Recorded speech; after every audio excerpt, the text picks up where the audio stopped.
সূরা ওয়াকিয়ার ৫টা আয়াত আপনার জীবন বদলায় দিবে। فلولا إذا بلغت الحلقوم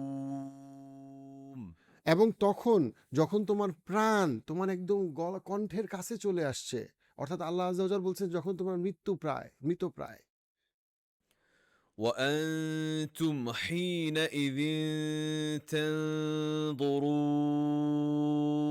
এবং তোমরা অসহায়ের মতো তাকায় আসো কাদের দিকে? তোমার ছেলের দিকে, তোমার স্ত্রীর দিকে, তোমার স্বামীর দিকে, তোমার বাবা মার দিকে, কারণ তুমি বুঝতেছো তুমি আর বেশিক্ষণ তার সাথে থাকতে পারবা না, তুমি অসহায়। ونحن أقرب إليه منكم ولكن لا تبصرون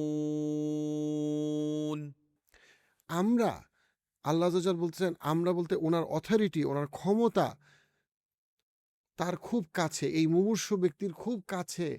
কাদের থেকে? তার মা, তার বাবা যারা বসে আছে। আপনার মুমূর্ষু বাবা আপনার কোলে বসে আছে। আপনি আপনার মুমূর্ষু মায়ের পাশে বসে আছেন। আল্লাহ আযজা বলছেন কিন্তু তার আরো অনেক কাছে আল্লাহর ক্ষমতা, আর তার আরো কাছে আল্লাহর কর্তৃত্ব এই মুমূর্ষু রোগীর। আপনার কাছে মনে হচ্ছে আমার বাবা তো আমার কাছে মারা যাচ্ছে, কিন্তু না, আপনার আরো অনেক কাছে, আপনার বাবার আরো অনেক কাছে আছে আল্লাহর ক্ষমতা। فلولا إن كنتم غير مدينين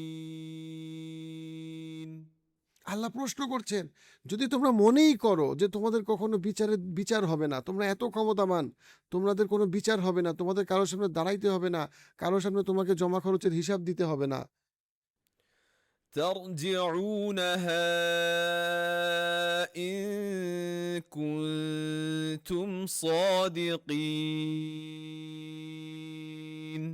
তাহলে তুমি তাকে ফিরায় আনো, তার প্রাণটাকে ফিরায় আনো, তাকে আরো জীবন দাও, তাকে আরো 10 বছর বেশি তুমি বাঁচাও, তুমি যদি সত্যবাদী হও।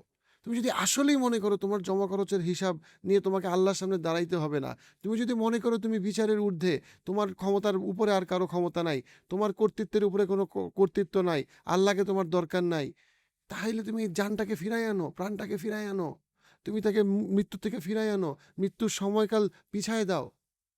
5টা আয়াত, কত ক্ষমতাধর যদি আমরা চিন্তা করি।